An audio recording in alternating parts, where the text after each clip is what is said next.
Here's a movie that I am very hyped to see. But for now, let's see what Lyle Crocodile is like.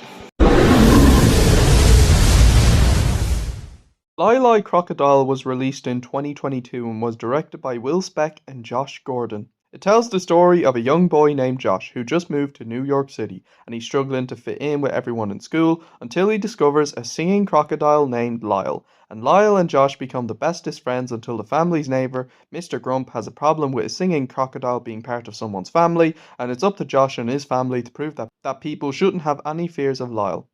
Lyle Crocodile was a film I thought looked decent. It looked entertaining, it looked funny, and it looked like it had a lot of charm to it. I didn't think it looked amazing, but it looked like an interesting film to see. So me and Ty decided to see it since we're now on the Halloween midterm break. So we saw it last night. And my friend Ty thought it was pretty decent. I myself thought the same thing. Lyle Crocodile is a decent film. It's not amazing, but it is a good, enjoyable, nicely written film. The storyline is very, very, very cliche. Yes, the storyline is a very cliche one. A lot of the cliches, especially in the film's first half, are executed in the same way as lots of other films out there. It's very samey in a lot of aspects. But the execution isn't bad.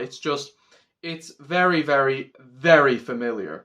But it's not a bad story. There's a lot of heart in the film, especially with the relationship between Lyle and Josh, which is the film's main focus, but that really brings in the film's heart, I think. So yeah, it's not a bad story. It's very similar. It's very samey, but the execution, it's decent. It's an enjoyable story. It's not a great story, but it is an enjoyable one. The visuals of the film are pretty good. The houses, for some reason, remind me of Stuart Little, which is strange, but the scenery of the film is pretty good. There's some nice shots when Lyle is singing, and there is some nice shots with the lights and, the city, and there's some good atmosphere. So visually, the movie does look pretty impressive.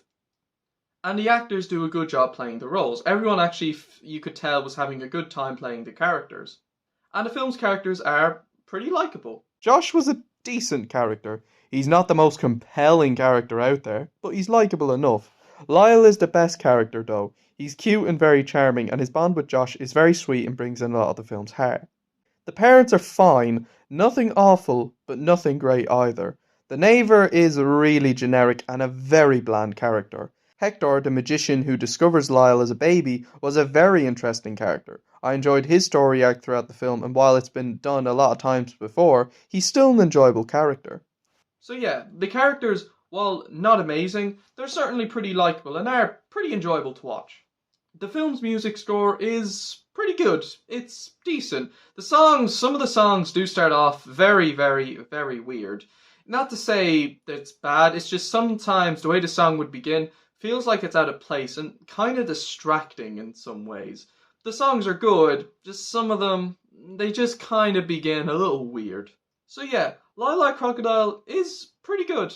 Overall, Lyle Crocodile is a decent film. The storyline is very similar to thousands of other movies out there, but it's written nice enough. The visuals are good, the characters are good, and the songs are decent. It's definitely not an amazing film, but it is an enjoyable film. I'm going to give Lyle Crocodile a 7 out of 10. So I actually would recommend going to see it. Granted, it's not amazing, but it's definitely one that deserves at least one watch. So stay tuned for my next review. Until then, everyone, take care, guys. Thank you for watching, and skadoosh.